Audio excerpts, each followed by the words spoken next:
dan Putra, dan Roh Kudus. Amin. Bacaan dari buku harian Santa Faustina nomor 1054. Ketika Yesus tinggalkan aku, rasa sakit yang sedemikian nyeri memenuhi jiwaku, sehingga tidak mungkin untuk diungkapkan.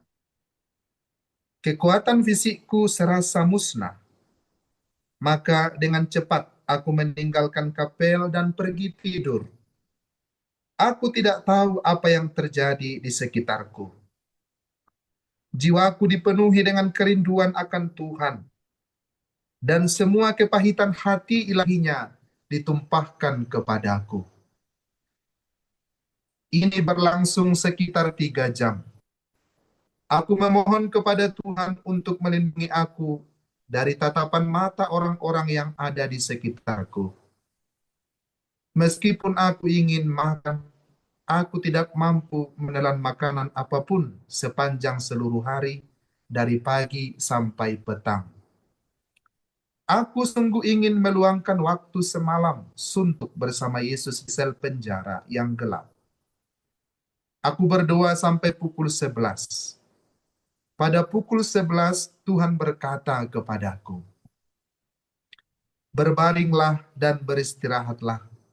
Selama 3 jam aku telah membiarkan engkau mengalami apa yang aku derita sepanjang malam."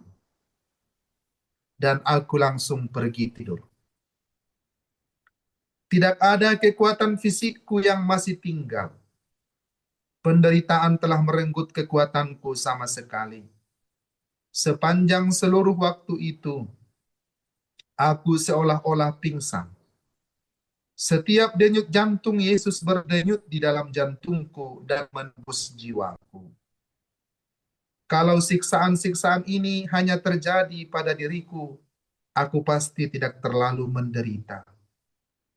Tetapi ketika aku memandang Dia yang sangat dicintai oleh hatiku dengan segenap kekuatannya, ketika aku melihat Ia menderita dan aku tidak dapat meringankan penderitaannya, hatiku hanyut dalam cinta dan kepedihan. Aku merasa sedang menghadapi ajal bersama Dia, namun aku tidak dapat mati.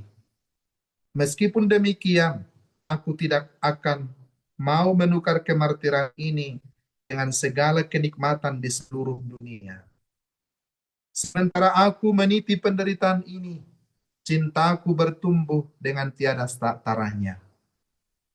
Aku tahu bahwa dengan kemahakuasaannya, Tuhan sedang menopang aku, sebab kalau tidak, aku pasti tidak mampu menanggungnya, bahkan sedetik pun. Bersama dengan Dia, aku menjalani secara istimewa segala macam siksaan. Dunia belum tahu apa yang diderita oleh Yesus.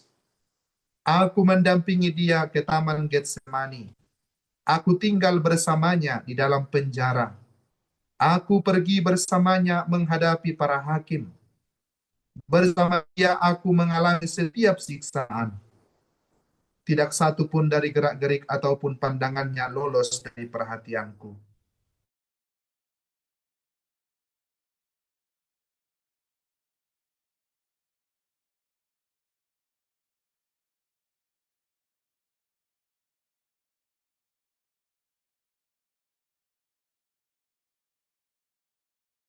Saya katakan,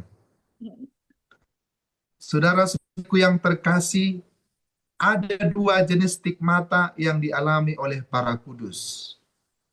Yang pertama, stigmata yang tidak terlihat.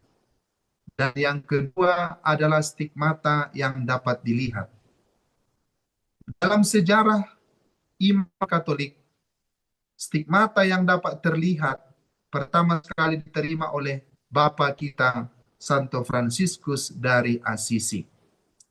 Dan sementara dalam sejarah dikatakan bahwa ada orang kudus yang menerima stigmata yang tidak terlihat, dialah salah satunya Santa Faustina.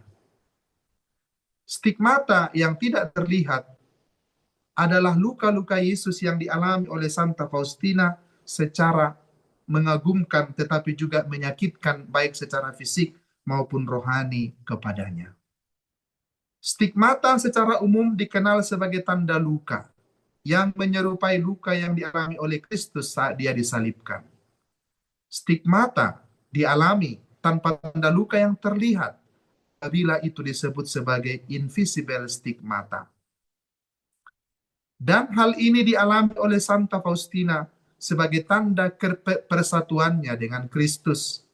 Dia bersatu dengan Kristus yang menderita.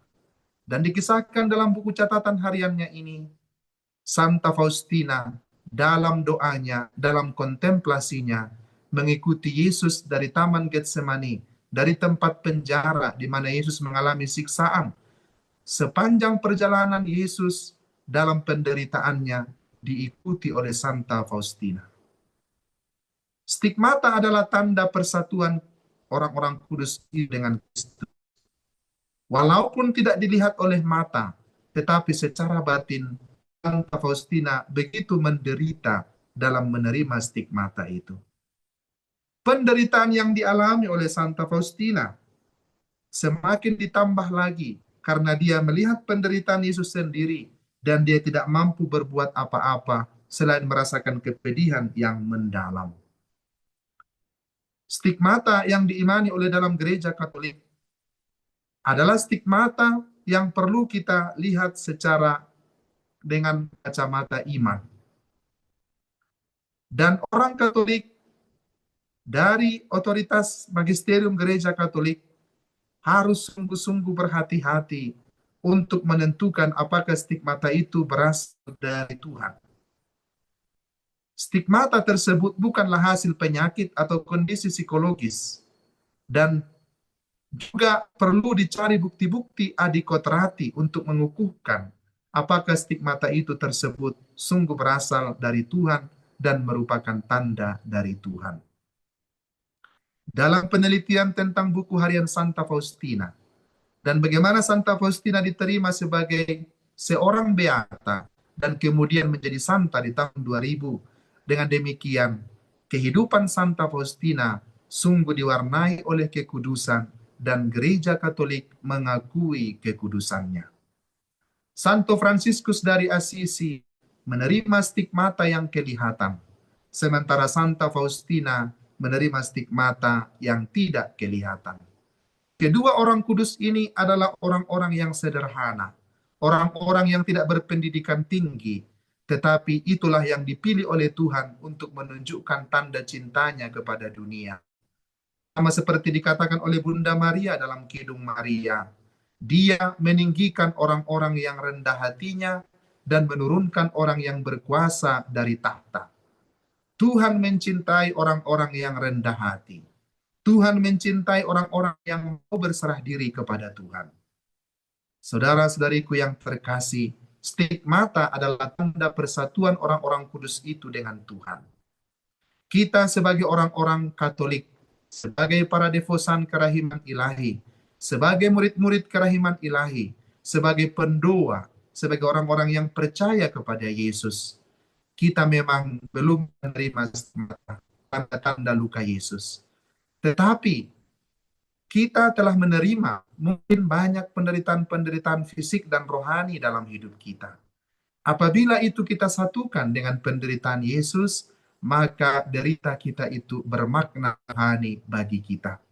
Sebagai orang Kristen, kita harus memikul salib kita, salib kehidupan kita.